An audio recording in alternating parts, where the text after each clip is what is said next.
कोरची ये गढ़चिरौली जिले में बसा एक प्रशासनिक क्षेत्र है। मध्य भारत में बसा यह क्षेत्र खनिज समृद्ध है और यहाँ का जंगल बहुत घना है।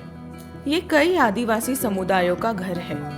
आदिवासी यहाँ के मूल निवासी है और उन्हीं से इस जिले की लगभग 38% आबादी बनती है। जंगल ये आदिवासी की पहचान और जीवन की नींव है। पुराने जमाने से आदिवासी समुदायों का और खासकर महिलाओं का वन से बहुत गहरा नाता रहा है। वे अपनी रोजमर्रा की जिंदगी के लिए पूरी तरह से जंगल पर निर्भर है। पितृसत्ताक पद्धति का आदिवासी समुदायों पर बहुत ही गहरा प्रभाव पड़ा है, जिसका सबसे बड़ा असर है महिलाओं के खिलाफ होने वाला भेदभाव। इसकी वजह से महिलाओं के सामाजिक तथा निजी जीवन पर विपरीत परिणाम हुआ है। उसके पहले की स्थिति थोड़ा सा मालूम है कि महिलाएं की स्थिति कैसी थी।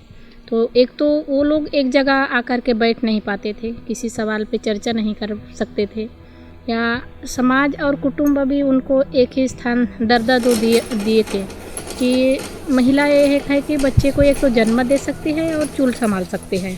तो इतना ही तक के उनको सीमित रखे थे। वो 96 से सब बचत गट की चळवळ यहाँ वहाँ जब शुरू हुआ और जो आदिवासी ग्रामीण महिला है गरीब, तो उनको जब हम स्वयं सहायता महिला बचत गट में जोड़े तो वो बचत गट स्थापन करते समय ही हम कुछ उसका उद्देश्य रखे थे कि स्वयं सहायता महिला बचत गट के माध्यम से जो महिला है उनका आर्थिक, सामाजिक और राजकीय जो स्तर है वो ऊंचा करना है उस बचत गट समूह के तहत में।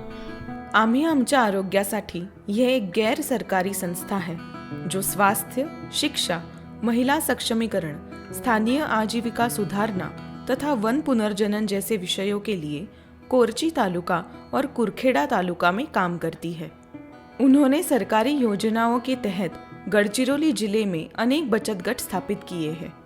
उनका मूल उद्देश्य महिलाओं को आर्थिक रूप से सक्षम बनाना है।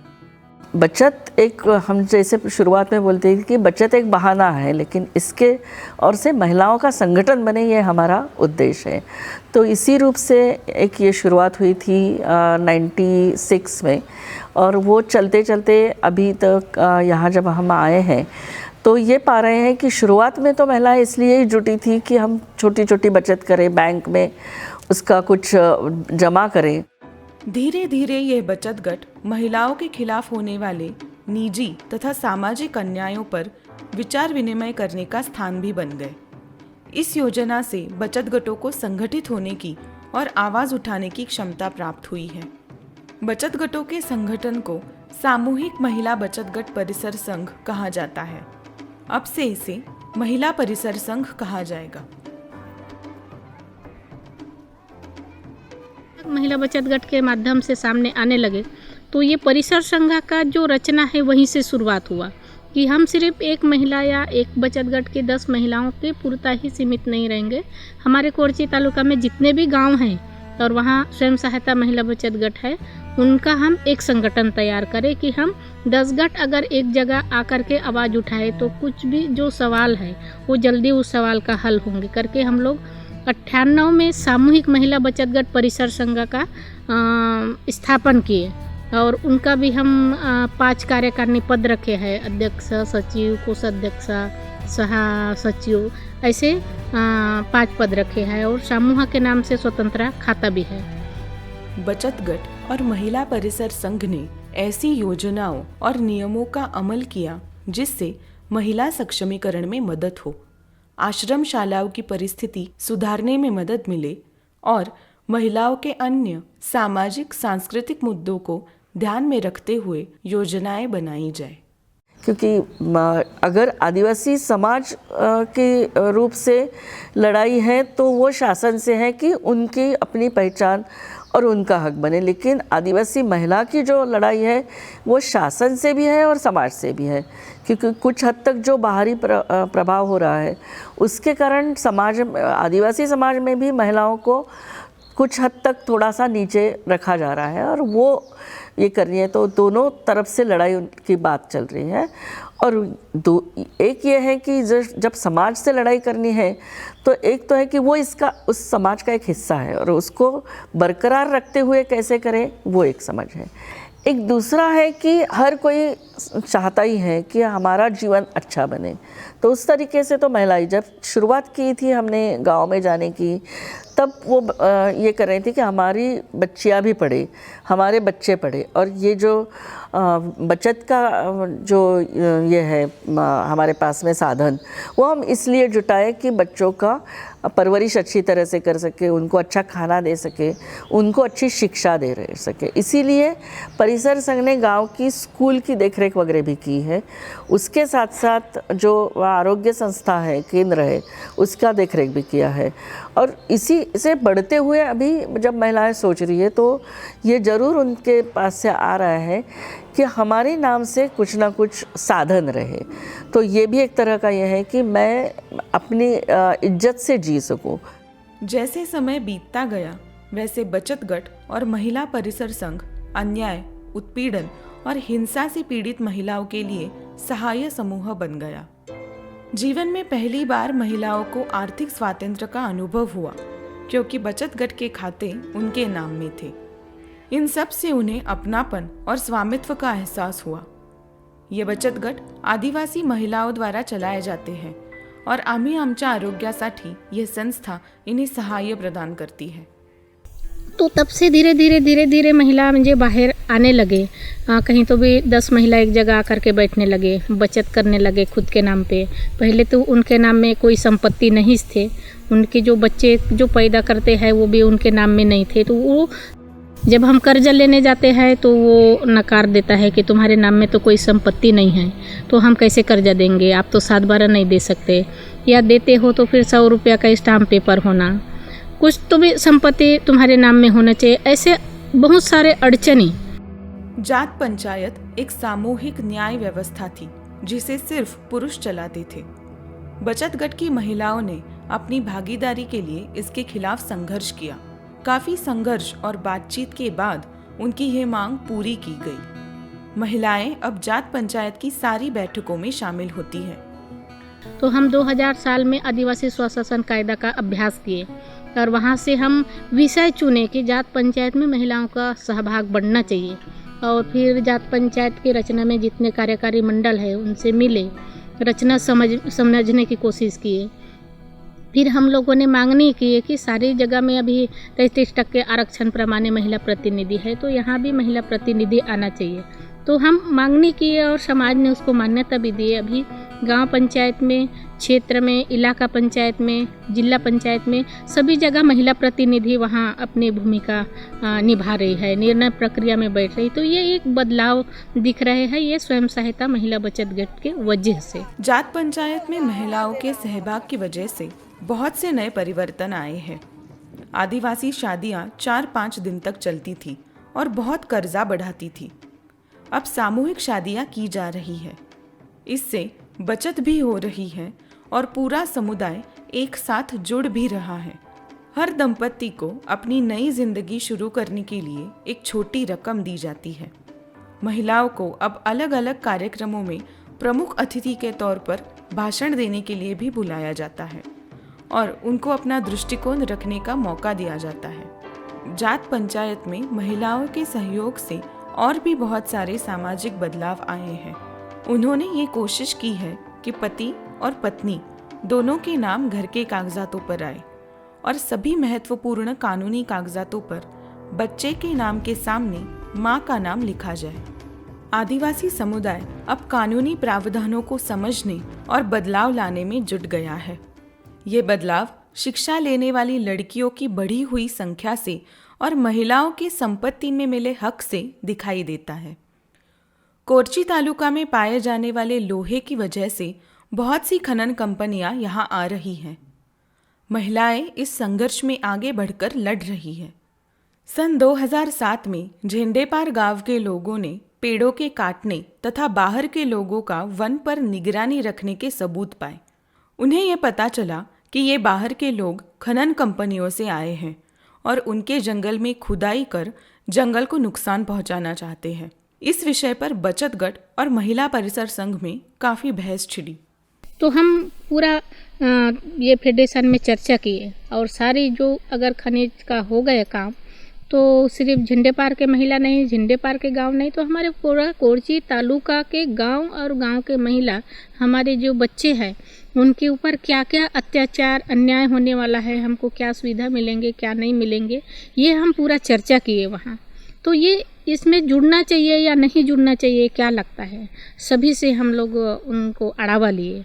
तो ये तो इसीलिए तो हमारे सामूहिक महिला बचत गट परिसर संघ नाम भी दिए हैं कि एक का सवाल होंगे लेकिन हम उनको सामूहिक मानेंगे, एक महिला को हो या एक गांव का हो या एक किसी का भी हो, तो इसी को तो हम सामूहिक करके हम नाम भी रखे। तो ऐसे सवाल में तो हमको रहना ही है, हम साथ ही लड़ाई करेंगे। तो परिसर संघ का भी भूमिका स्पष्ट हुआ और वहाँ से फिर जन सुनवाई में भी हमें परिसर संघ के महिलाएं थी और हमेशा इस चीज़ को हम चर्चा करते रहते हैं कि एक ही बार विरोध करने से भी नहीं होगा, उसके बाद हमेशा चर्चा करना पड़ेगा, हमेशा सरकार के साथ में पाठ पुरावा करते रहना पड़ेगा। महिला परिसर संघ की वजह से महिलाओं की नेतृत्व करने की क्षमता भी बढ़ गई है और अपने विचार रखने का माध्यम भी मिला है। जैसे ही वन अधिकार के बारे में संभाषण शुरू हुआ, वैसे ही इस निर्णय का महिलाओं के जीवन पर क्या असर होगा, इसके बारे में महिला परिसर संघ में चर्चाएं होने लगी। वन अधिकार के अंतर्गत ग्राम सभा को अपने जंगल का दावा दिया गया है। इसके साथ ही ग्राम सभा को वन में प्रबंध करने की तथा संरक्षण करने की जिम्मेदारी दी गई है, जिसे सामुदायिक वन संसाधन कहा गया है। वन अधिकार कानून और पेशा के संरचनात्मक प्रभाव केवल वन के अधिकारों तक ही सीमित नहीं है। ग्राम पंचायत की जगह निर्णय लेने के सभी अधिकार ग्राम सभा को मिल गए हैं। सारी चर्चाएं एक साथ मिलकर की जाती है, जिससे समय की बचत करना सहज हो गया है। इन सब चीज़ों की वजह से महिलाओं का सहभाग बढ़ गया है। कुछ ग्राम सभाओं ने चर्चाओं के लिए ऐसा समय चुना जब महिलाएं आसानी से समय निकाल सके।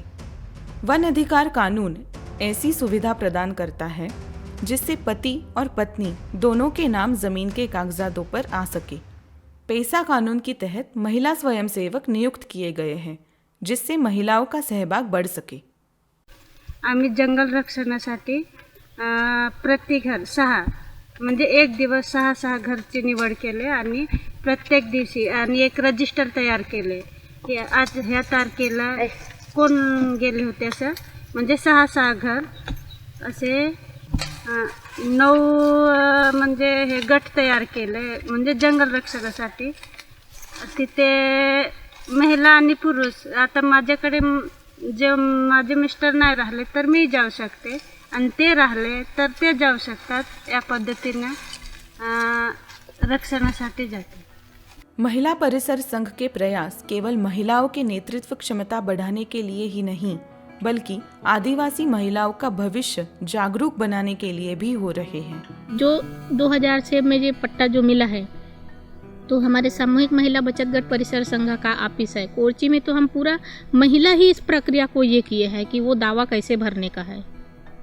एक भी पुरुष लोगों का साथ भी नहीं है और 2-4 पुरुषों का हमारे घर वालों का जो सही लिया है, लेकिन उसको जैसे बहुत जगह में महिलाओं को मालूम नहीं है, उसी तरह कोरची में पुरुष लोगों को मालूम। उनको आदर सम्मान से बिठाया जाता है, मत रखने का संधि दिया जाता है, बोलने का संधि दिया जाता है। और हम अब देख रहे हैं अभी कि महिला खुद कार्यक्रम के आयोजन कर रहे हैं, बोल रहे हैं, संचालन कर रहे हैं। वो सब ये बदलाव ये बचत गट की वजह से जो है कि हम शासन के साथ भी हम बोल सकते हैं, अधिकारी के साथ में बोल सकते हैं, हमारे सवाल रख सकते हैं। ये महिलाओं के इसमें बहुत से अच्छा से वो बदलाव जो आया है ये संगठन के माध्यम से।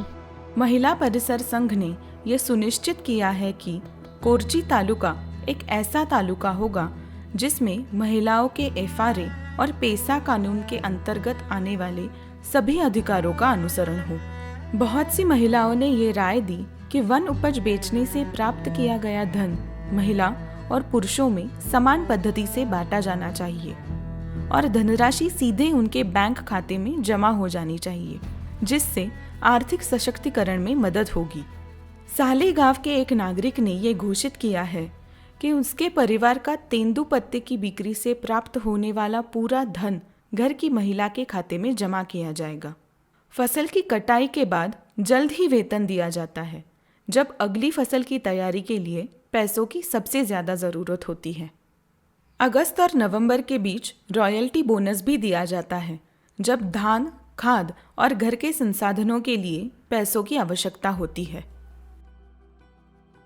आणि यादी बैठकीमध्ये महिला जास्त येत नव्हते ना नंतर सुरुवातीला महिला जेव्हा आले ग्रामसभेमध्ये बसायला तेव्हा आम्ही पण म्हणजे का बोलावं हे सुचत नव्हतं। आता नाही का, आता गावासाठी काय पाहिजे आणि ग्रामसभा कोणत्या पद्धतीने चालवायचं असं म्हणजे पुष्कळ असं अनुभव आला।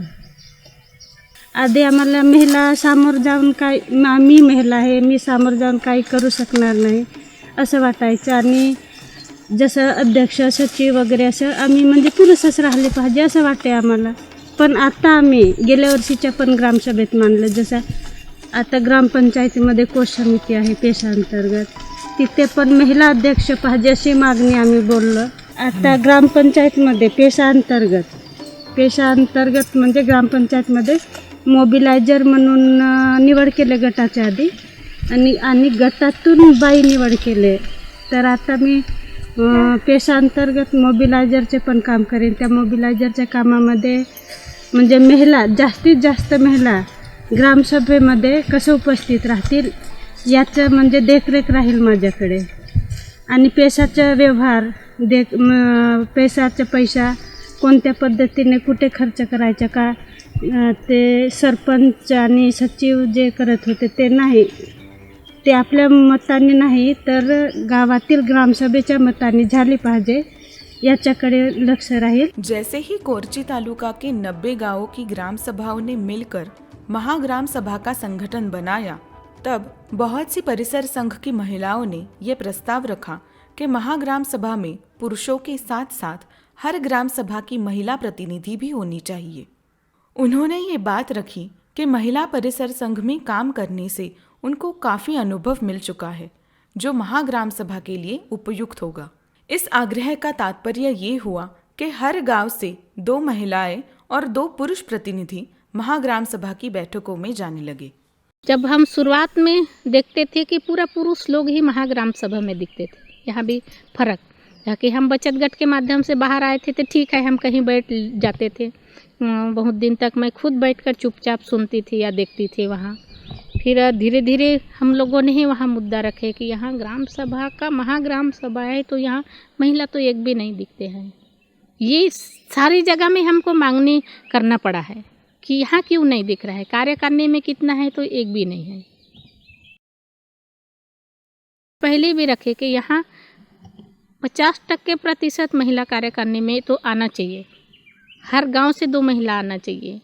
तो 1-2 ऐसे बुजुर्ग लोग ने रखे थे वहाँ बात की महिला क्या रिकॉर्ड संभाल सकेंगे, यहाँ अगर हम पद में भी रखें तो वो महिला रिकॉर्ड नहीं संभाल पाएंगे। तो हमने बोला कि ये बचत गट के जो है 1-2 लाख के व्यवहार अगर बचत गट के महिला संभाल रही है तो ये कैसे नहीं संभाला, अगर जवाबदारी दो तभी पता चलेंगे कि वो संभाल पाती है या नहीं पाती है। तो वहाँ से कहीं तो भी दृष्टिकोण विचार है जो बदला और फिर वो कार्य करने में भी अभी 50% लिए है और हर गांव से प्रतिनिधि में 2 महिला 2 पुरुष लिए हैं जो प्रतिनिधि ग्राम सभा का करेंगे वहाँ महाग्राम सभा में। तो वो देखते हुए ऐसा पता चला था कि इसमें भी हमें सोचना चाहिए कि हमारे जंगल से हम क्या क्या ले रहे हैं। अगर हम सब कुछ चीज़ें रोज़मर्रा की ले रहे हैं, उसके साथ में हमारा जीवन जुटा हुआ है, तो हम इसके बारे में जब निर्णय ले रहे हैं तो हमारा सहयोग इसमें हो।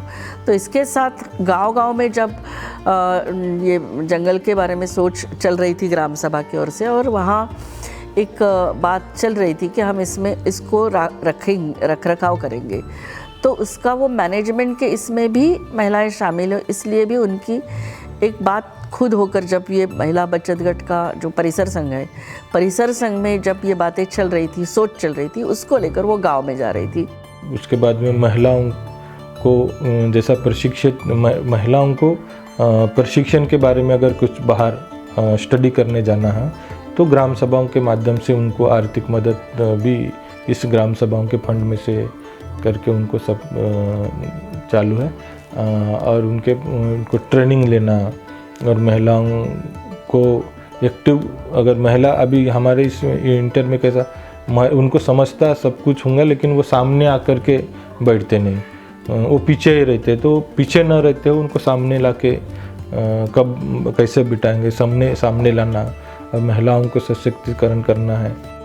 कोरची तालुका में हुए बहुत से बदलाव महिलाओं की वजह से ही आए हैं। बचत गट और महिला परिसर संघ की स्थापना की वजह से महिलाओं का आर्थिक सक्षमीकरण संभव हुआ है। उनके खुदाई के खिलाफ प्रबल, स्पष्ट और संगठित विरोध की वजह से कोरची में खुदाई के प्रस्ताव बहुत ही कम हुए हैं।